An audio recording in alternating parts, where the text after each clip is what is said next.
उनसे बलात्कार नहीं, सुनिए ना, और इस तरह का कोई भी हो गई देश के प्रधानमंत्री से, इस तरह का कोई भी, मैंने कहा ना सर, ये आप कंपैरिजन है ही नहीं, ये कंपैरिजन का विषय है। आप एक रुक जाइए। हाँ। प्रिया सिंह बड़ी या देश के प्रधानमंत्री बड़े? उस वक्त भी वो मुख्यमंत्री थे।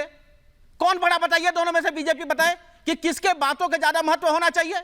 शर्मसार करती रही है भारतीय जनता पार्टी के एक एक नेताओं के एक एक शब्द। सबका होता इन्होंने क्या है। कहा था महिलाओं के लिए? सुनिए मिश्रा जी, बातों का महत्व सबका होता है। आप ही के एक मंत्री शांतिलाल धालीवाल ने राजस्थान विधानसभा में अट्टहास करते हुए ये कहा था कि राजस्थान मर्दों का प्रदेश है, इसलिए यहाँ बलात्कार होते रहते हैं। मैथिल जी वो बात ठीक है आपकी, लेकिन एक बार जरा मानसिकता को बताता है। एक बार जरा कंप्लीट करने देते हैं। हाँ ठीक है, आप अपनी बात कंप्लीट कर लीजिए। नहीं, मैं आपका सवाल करिए, मैं आपको जवाब दूंगा। यदि बीजेपी के लोग मेरे सवाल का जवाब देने आप इतना गुस्सा क्यों रहे हैं? आप इतना मैं एक गुस्सा, आम जनता हूं, मैं सवाल लेकर आता हूं, जनता का सवाल उठाता हूं आपके मंच से। मैं सवाल करूंगा।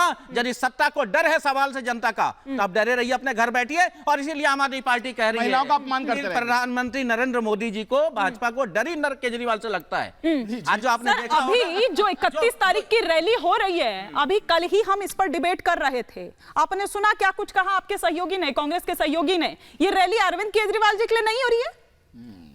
प्रेम जी नहीं हो रही है? 31 तारीख नहीं, उन्होंने ये कहा था, ये आपके मैं बता दूं, मुझे याद है अच्छा से, आपने ये पूछा था। उन्होंने ये कहा था कि सत्ताधारी दल की तरफ से हर एक अनैतिक कार्यों के साथ, हर एक अनैतिक कार्य को लेकर के, उसमें चाहे अरविंद केजरीवाल का मामला हो, चाहे वो मणिपुर का मामला हो, चाहे बेरोजगारी का मामला हो, पल में तोला पल में माशा। प्रेम जी ये किस तरह की राजनीति है? पल में तोला पल में माशा। ये वही रामलीला मैदान है ना, जहां से शुरू हुआ था। 2011 का वो वक्त था, वो साल था जब अन्ना आंदोलन वहां से शुरू हुआ था। अन्ना आंदोलन ही मैं कहूंगी, क्योंकि अन्ना के नाम से ही वो आंदोलन चला था। फिर 2015 का वो साल भी आया जब अरविंद केजरीवाल ने उसी रामलीला मैदान से शपथ ली मुख्यमंत्री की। और अब एक बार फिर से 2024, मतलब समय का पहिया घूमकर एक बार फिर उस रामलीला मैदान में ले आया है। लेकिन इस बार साथ साथ हैं। पिछली बार यही रामलीला मैदान था जहां से शंखनाद हुई थी कांग्रेस को सत्ता से उखाड़ फेंकने की।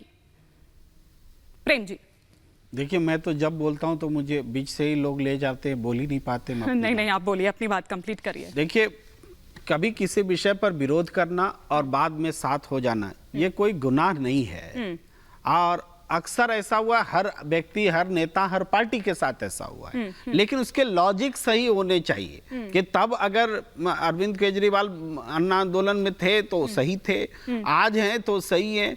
तो ये देखना पड़ेगा या गलत है। हम ये कह रहे हैं कि आज, जैसे आज कांग्रेस पार्टी थोड़े समय पहले इसी शराब घोटाला में विरोध प्रदर्शन कर रही थी ना, बीजेपी बोल रही है कि भाई कांग्रेस पार्टी के नेताओं को सुनिए कैसे विरोध कर रही थी और आज कैसे साथ में खड़ी है। जब सरकार में कोई घोटाला होता है तो विपक्ष की पार्टी चुप नहीं रहेगी। बीजेपी भी चुप नहीं थी, कांग्रेस भी नहीं चुप थी, दिल्ली में विपक्ष के नाते बोल रही थी। और आज जब देख रही है कांग्रेस पार्टी कि हेमंत सोरेन को जेल भेजा जा रहा है, अरविंद केजरीवाल को भेजा जा रहा है, ईडी और बीजेपी के बीच एक अवैध संबंध है जेल भेजने के बीच में लेकर के, उसकी भी पूरी व्याख्या है जो थोड़ी देर पहले हम बोलना चाह रहे थे। तो इसको देख करके एक निकलता है कि पॉलिटिकली चुनाव के समय में विपक्ष की आवाज को खत्म किया जा रहा है, डेमोक्रेसी कॉम्प्रोमाइज हो रही है। तो यहां कांग्रेस को क्या हर नागरिक को बोलना है भाई इलेक्शन हो रहा है, इलेक्शन के समय में सभी नेताओं को जेल भेज दोगे क्या?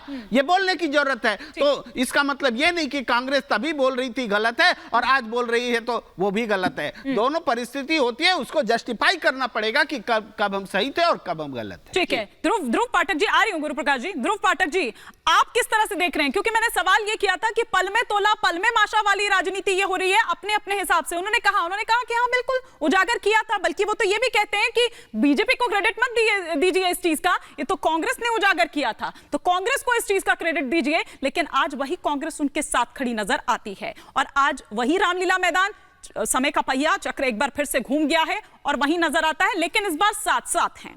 पल में तोला पल में माशा वाली राजनीति।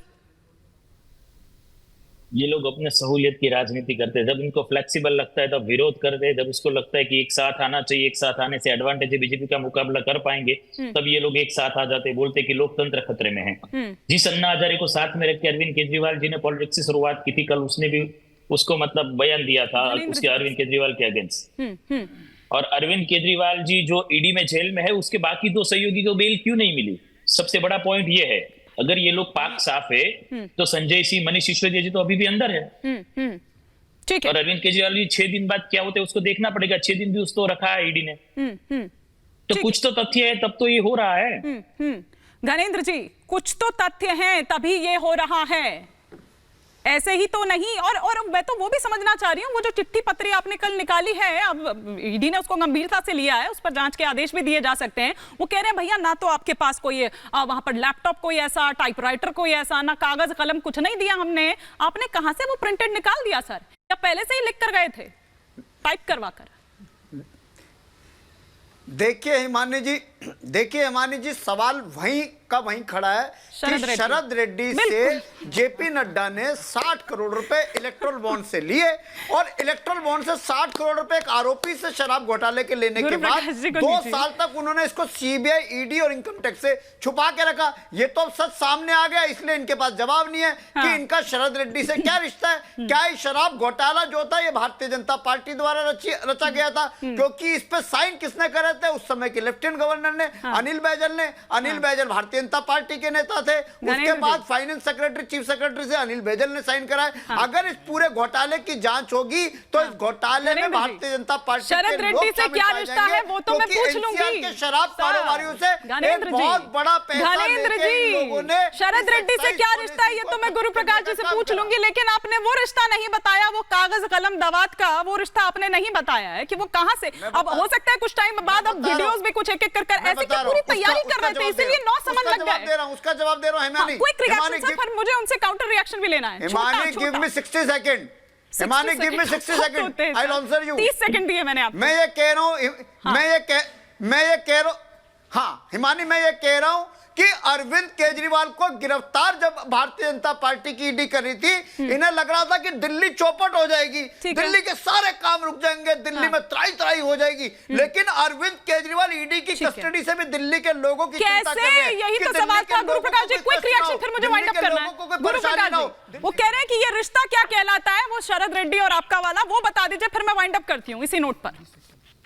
नहीं देखिए हिमानी, ऐसा है कि अभी मैं कांग्रेस के प्रवक्ता की बातों को सुन रहा था कि जब सूट करेगा तो आम आदमी पार्टी सही है, जब सूट नहीं करेगा तो आम आदमी पार्टी गलत है। हमारे गांव में 2 मुंहा सांप होता है, तो सांप को जब इच्छा होती इधर से जाएगा, सांप को जब इच्छा होगी तो इधर से जाएगा। तो कांग्रेस पार्टी की दुर्गति, कांग्रेस पार्टी की स्थिति ऐसी हो गई है। आम आदमी पार्टी के सम्मानित प्रवक्ता हैं, कहते हमें डर लगता है। हाँ बिल्कुल हमें डर लगता है। गुजरात में आप आए, हम लोग डर गए थे। गुजरात में आपके नेता आए और लाइव प्रेस कॉन्फ्रेंस में लिखी थी गुजरात में आम आदमी पार्टी की सरकार बन रही है, गुजरात में आम आदमी पार्टी की सरकार बन गई है, आपका एक भी विधायक नहीं है जो चुनाव लड़े, उनका जमानत नहीं बचा, तो हमें डर लगता है। आम आदमी पार्टी चुनाव जीती है गुजरात में, डर लगता है आपसे। और दूसरा जहां तक बात है, व्याकुल मत होइए भैया, व्याकुल मत होइए। मैं आपको माफी के साथ रोक रही हूँ। बीजेपी क्यों गई, फिर तलाक क्यों कर लिया था? ठीक है, संबंधों को भी बीजेपी वालों को एक बार याद ठीक है। ऐसे तो मतलब फिर मैं वही कह रही हूँ ना कि आप लोग ये मत कहा कीजिए वॉशिंग मशीन वाली जो बात आप करते हैं, आप